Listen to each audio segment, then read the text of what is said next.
Now, as a photographer that exactly wants to actually show yourself off and have a proper breakdown between yourself, your clients, and people that actually want to book you, there are two documents that are very, very essential. And those two documents are called contracts and price lists, right?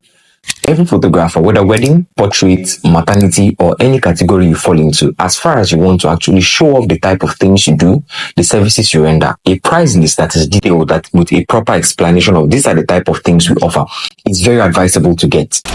If you're a portrait photographer who has indoor services, who gives outdoor services, and who gives home services, it's advisable to break down all the services. 1, price list. 2, price list. 3, price lists.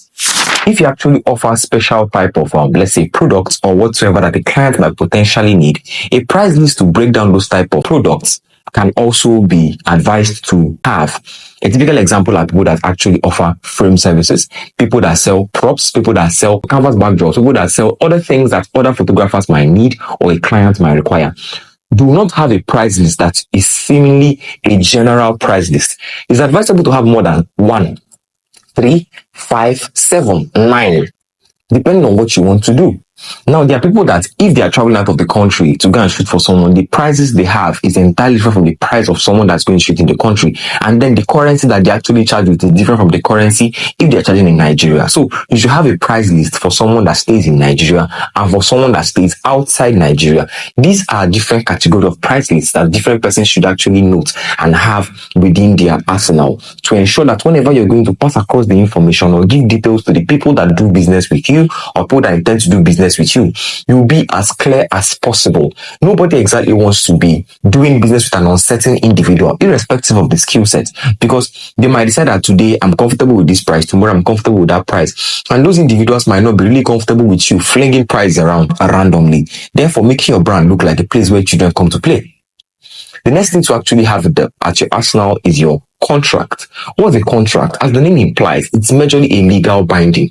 A legal binding that actually makes it a formidable tool to actually make you sue the person that is contracting you, or the person that's contracting you sue you. Because that agreement can be actually taken by the court, and the court can agree that this thing is something that actually portrays that these people were in an agreement and these were the terms of the agreement. A contract is a terminology that actually comes to explain that we have reached an agreement, and every agreement has terms and conditions attached to it. Your contract has terms and conditions. A typical example is, this is the name of the client, this is the location of the place I'm shooting, this is how long I'm shooting, this is the amount of money I'm being given, this is the percentage being paid, these are the terms of delivery, this is the terms of usage, and these are the deliverables involved. Then the individual will sign while the customer will also sign. This explains that this is a legal document. A price is a document, but it is not legal. It is just a document to explain services rendered. A contract is a document explaining the services chosen, the date for the service to be rendered, the things expected to be delivered, and all the necessary tools that are needed to deliver this thing, the location for the delivery, and other small details to ensure that this thing actually happens. One of the things that many persons emit from their price list is what you call termination terms. Termination terms. For instance, a client is no longer comfortable with that you doing that job or something changes. You can indicate there 20%, 30% is exactly what you are going to take from any amount of money you've given us, that is your deposit, before we return. If you know you don't refund after payment has been made, you write it there, non-refundable policy. If the client is comfortable with the policy like that, the client can go on doing business with you.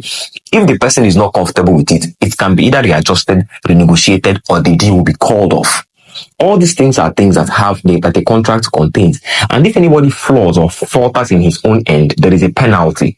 You understand? So the essence of having contracts as a photographer is to protect your rights, to protect people that have intentions to actually dupe you or actually take you for a very long ride. You might, especially for people that shoot weddings or commercials especially. Now, somebody might think that he's shooting this product for just soft copy or social media, and then you're going to charge the person for social media kind of content, and then the person will now do it in a way that is going to put on billboards, television stations, and blah blah blah blah blah. But you know that the packages that actually have that person put it on multiple platforms to give him more revenue, you are actually charged higher. And you find out that this individual actually did this to you. That individual can be sued. and you have the right to reclaim all the necessary money that should come back to you, and that individual has no option but to pay you. So these are things that many persons should actually consider. Put it at the back of your mind, make your businesses look very clear, and ensure that clients will take you seriously. The last thing we actually need to look into is what we call invoice, right?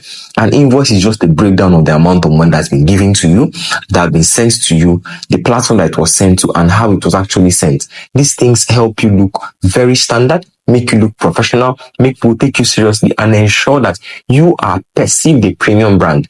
Being perceived a premium brand is not verbal. It's not because of you say you are. It's not because of you dress nice. It's not because your Instagram page is properly arranged or you have thousands of followers. Courage, presentation, and the tools needed for a business to actually be executed is what is called a premium brand. So have this at the back of your mind. Do not forget to subscribe, drop a like, follow for more contents like this. See you in the next one.